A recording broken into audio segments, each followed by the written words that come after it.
Bonjour à tous les amis, bienvenue sur ma chaîne YouTube Le Savoir du Web. Aujourd'hui on va faire une analyse sur Terra USD.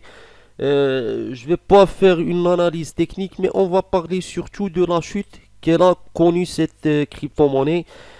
Qui dit Terra USD, il va comprendre vite que cette crypto-monnaie il est liée avec Luna.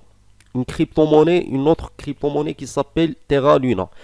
Je vais faire aussi une autre analyse sur Terra Luna. Vous voyez déjà, il a fait une chute de 92%.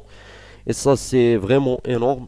Donc, nous, on va parler seulement sur ce sujet de Terra USD et pourquoi il ne faut pas faire confiance au stablecoin. Oui, beaucoup de gens, je ne sais pas comment dire, ils investir. Je ne sais même pas si on va dire un investissement, parce que quand on dit un investissement, l'investissement est fait pour gagner de l'argent. Mais toi, quand tu vas, je vais dire, investir sur les crypto-monnaies qui sont stables, d'ailleurs, je ne considère pas ça un investissement, mais c'est comme tu vas poser euh, ton argent dans une banque, c'est comme ça. Pourquoi il ne faut pas faire confiance aux stablecoins? Déjà, qu'est-ce que ça veut dire les stablecoins? J'ai déjà parlé de ça dans une autre vidéo. Voilà, dans cette vidéo, j'ai parlé de Day, une crypto-monnaie, une autre stablecoin. Tu peux voir cette vidéo sur ma chaîne YouTube pour comprendre plus. Voilà la chute. D'ailleurs, la plupart des stablecoins sont fixés sur le prix de 1 dollar.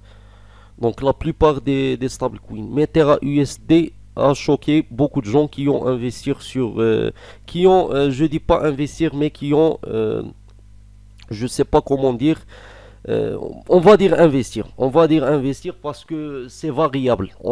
Cette crypto-monnaie a prouvé que une stablecoin, ça peut augmenter le prix, sa valeur et ça peut faire le contraire.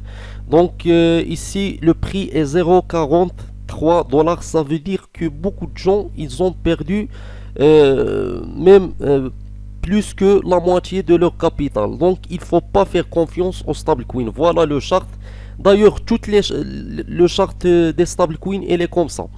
Je vais pas faire de une journée. On va faire, voilà, un mois. Regarde. Le prix, il était stable entre 0,99 et 1 dollar. Donc, c'est ça. Et 1,02 dollars. Donc, c'est pas quelque chose énorme, mais parce que c'est logique, c'est une stablecoin. Mais on a vu la chute. Est-ce qu'on peut voir cette chute sur l'USDT un jour? Peut-être oui, pourquoi pas. Un jour peut-être on peut voir que l'USDT a perdu sa valeur, mais il faut, si tu vas par exemple stocker ton argent, il vaut mieux investir. Je dis pas investir, mais il vaut mieux poser ton argent sur l'USDT. Voilà, l'USDT c'est le meilleur, on va dire, une safe stablecoin, contrairement aux autres. On a vu le prix du Bitcoin qui a fait une grande chute, et ça je vais parler après. Voilà, le prix du Bitcoin, elle est sur 31 000 dollars, et j'ai déjà dit ça. Est-ce que j'ai déjà dit ça ou pas?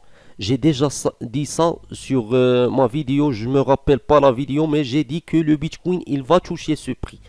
J'ai dit que le Bitcoin, il va toucher le prix de 32 000 dollars. J'ai déjà dit ça.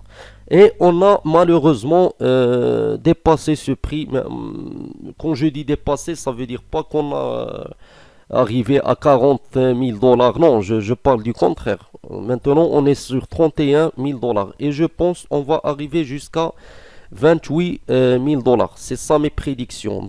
Il faut pas investir sur les stablecoins. Si tu vas pas investir vraiment sur Tether, USDT, même USD Coin, on ne sait pas si c'est une crypto qui est safe vraiment pour stocker ton argent.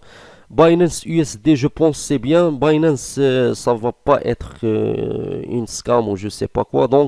Merci pour regarder cette vidéo. N'oubliez pas de s'abonner à ma chaîne et de cliquer sur la cloche de notification.